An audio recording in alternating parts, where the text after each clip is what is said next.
Hi, Maisho hair. Okay, so the hair this year is 2 French braids with your hair parted down the middle that goes into a pigtail at the bottom of your head. And so what's really important before starting your hair is that you get your hair wet so it's damp when you're doing it, that you put some sort of conditioner in your hair and then hair gel.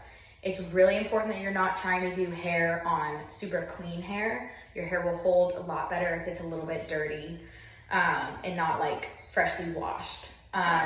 It needs to be wet too because when you're doing this with dry hair, that's when you're gonna get all the like frizzies in the braid as opposed to have it just looking nice and clean. So the more product you have in your hair, the more it will hold. And it's really important that you have the right hair gel and that your hair is really slicked back and as tight as possible, because during the show you're putting on different hair pieces, you're putting on headbands. There's a lot of different hair pieces in and out, and it's really important that when you take those hair pieces out, your hair is tight enough and slicked enough that those hair pieces aren't changing your hair at all. So you wanna make sure that your hair is done properly, done tight so it doesn't fall, slicked back so you don't have flyaways. And so when you pull hair pieces out really quick during a quick change, or you're switching your hair pieces from headbands to like clips in the back of your hair, it's really important that your hair is done tight enough, slicked enough, with enough product that those hair pieces aren't changing the way your hair looks. So Mariah's hair is damp. It has leave-in conditioner in it, and it has hair gel in it. So I'm gonna show you how to do the braid. It's just a French braid, so instead of going under like a Dutch braid would, it goes over. So you're gonna start with a little section of hair on the top of the head. You're gonna split it into 3 sections, and then you're gonna take the outside piece over the middle piece, and then you're gonna add another section of hair into the outside piece. So fold the outside over the middle, and then add another strand of hair.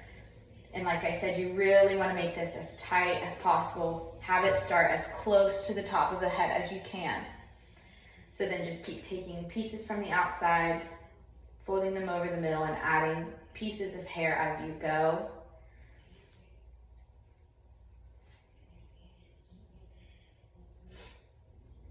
And you wanna just make sure that as you're doing this, you're pulling on the hair so it's staying nice and tight. Because if you have a loose braid, that's when you get those flyaways. So you wanna make sure that it's as tight as you can possibly make it.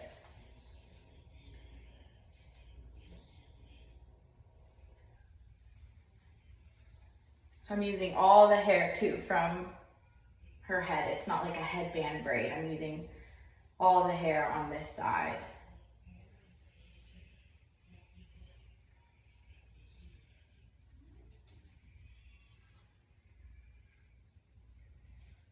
I don't know if we mentioned this either, but it's also a middle part that goes all the way down the back of the head. So that way you have an even amount of hair on both sides of your head to do the braids. And you'll want to take like a comb or something, like the end of a bobby pin or something, to separate the hair so there's a really nice straight line down the middle. And then once you get to the end, I'm just going to take a hair tie and tie it in a ponytail as close to the center part and as close to the bottom of her head as I can get. Because this year, some dances might have pigtails, and then some dances might tie the two pigtails together into a ponytail. So we would add one hair tie here, so then there's a ponytail instead of 2 pigtails. So it's really important that your hair is done well, slicked back with a lot of product, so that when we're taking your hair from pigtails to ponytails and back, your hair is not getting messed up. So if you have a hair piece that goes on the right side of your head and then a headband, any hair pieces are not gonna mess up or create flyaways or anything. So that's not the straightest part down the middle, but you wanna take a comb or something and part it down the middle really clean, and then just make sure you have enough product, enough hairspray at the end of the hair. I would just take the hairspray, really get close to the part right here where these baby hairs are. Just spray them and slick those back as much as you can, because those are what tend to fly away as your hair starts to dry, as you start to have more hair pieces. So just the importance of really having enough product in your hair, really doing the braid as tight as you can.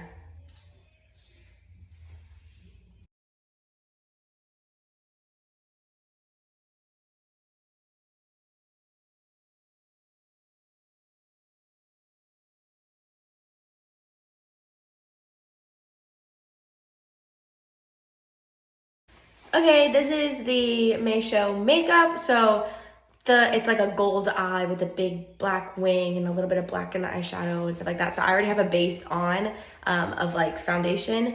So start with that.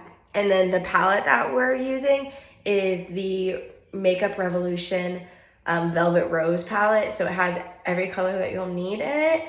And it's at Target and it was like under $10. So the first thing that I'm doing is I'm just gonna take like a fluffy brush and I'm gonna go in with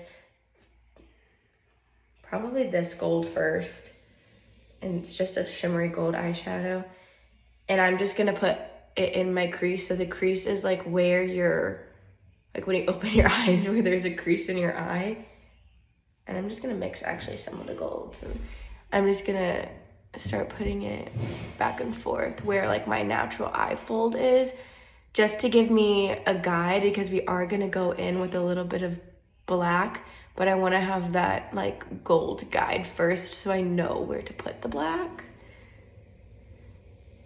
So I mixed these two and they're really pigmented, so that's really nice. And I'm just gonna keep packing it on.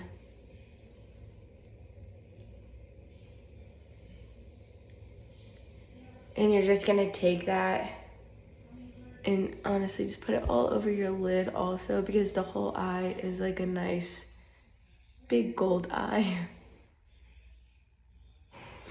And for like the lid, I always get better like color payoff if I use my finger. So I'm gonna use this one now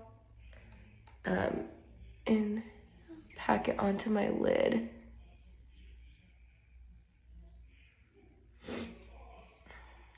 And I'm gonna focus like the lighter gold on the inside of my eye and then like the darker gold on the outside.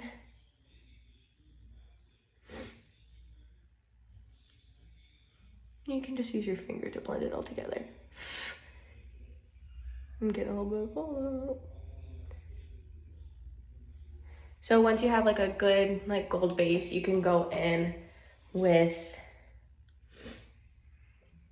another brush and you're just gonna dip into the black, and you want to use like a very little bit at a time, because sometimes black can be hard to work with. So instead of like rubbing it like I was with the gold, I'm gonna start patting it on my outer corner, and I'm just gonna do a very little bit at a time. And this is just gonna darken up the eye so that it's a little bit more noticeable on stage. So once I pack it in like that, I'm gonna kind of just rub the rest of it off on my arm. And then I'm gonna blend that in like how we did with the gold.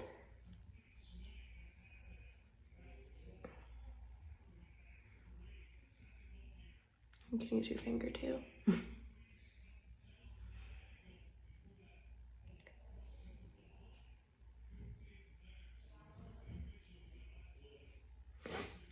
And then you can go back in with a little bit of the gold too, so you don't lose that on the outer part of your eye.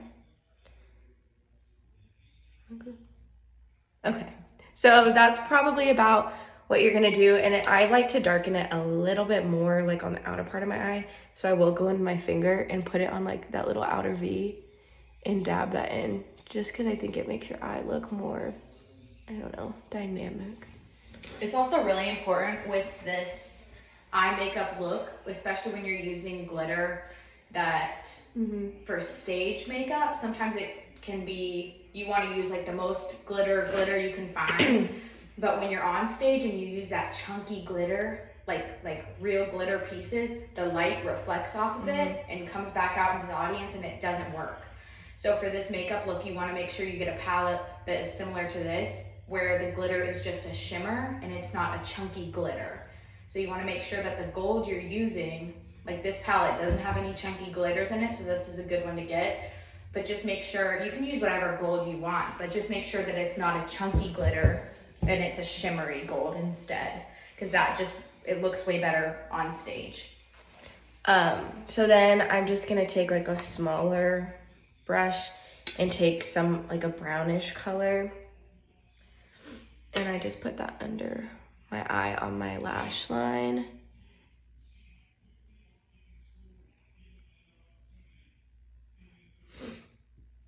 just so you don't have a ton of eyeshadow on the top and then nothing on the bottom of your eye.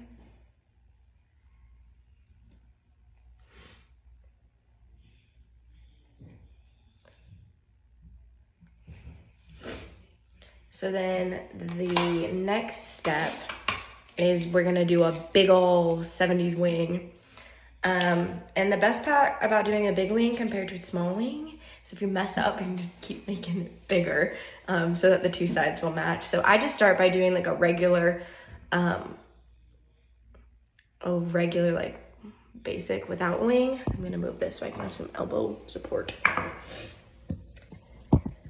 Then I just go across my eye as if it were normal eyeliner.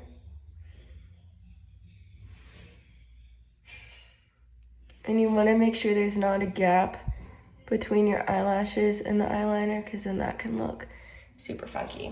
Do you want to hold this up here so I can use the mirror?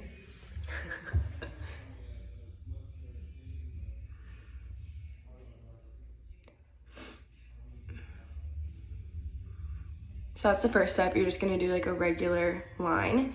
Then you're gonna come up where the corner of the eye is and draw a line almost from where the end of the eyebrow is to the corner of the eye, like that. Then you're gonna go from where the tip is and just draw it all the way until it meets up with the rest of the eyeliner.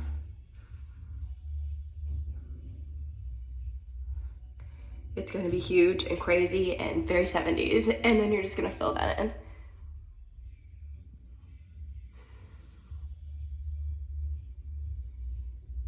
And then to make it look like, so it blends in a little bit better with the eyeliner, you're gonna go back and make it a little bit thicker, the part that we worked on earlier.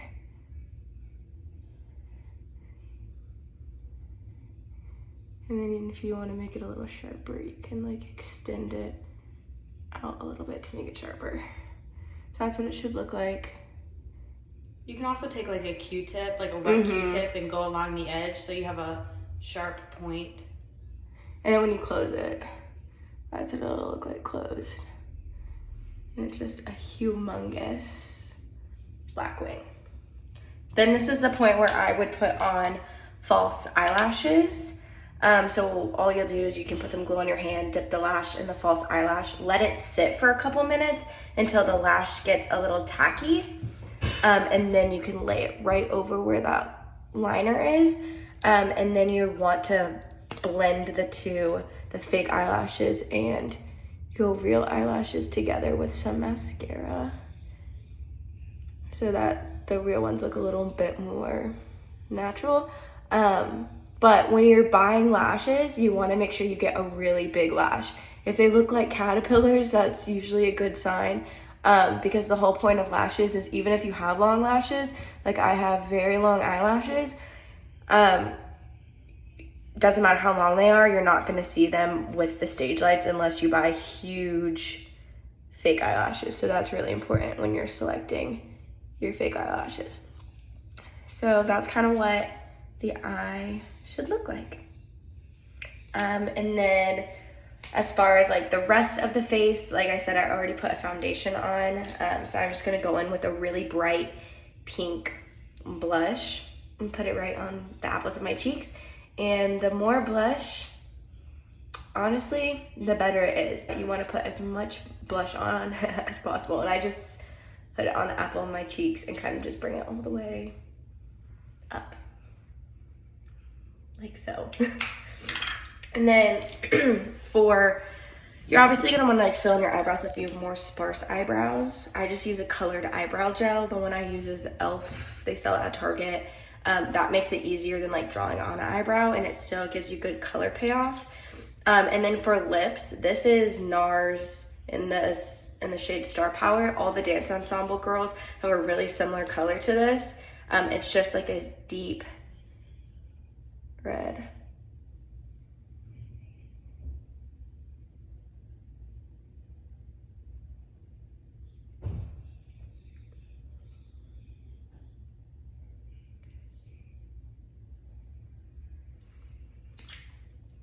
So it kind of will look like this. as opposed to like a fire truck red or like a deep plum. So yeah, focus on this side. And this is the makeup. For the eyelashes too, as you're picking them out and buying them, if they're a little bit long for your eye, you can always trim them to fit a little bit better. Always trim them from the outside, but that can also help. And then, yeah, we're so excited. Yay!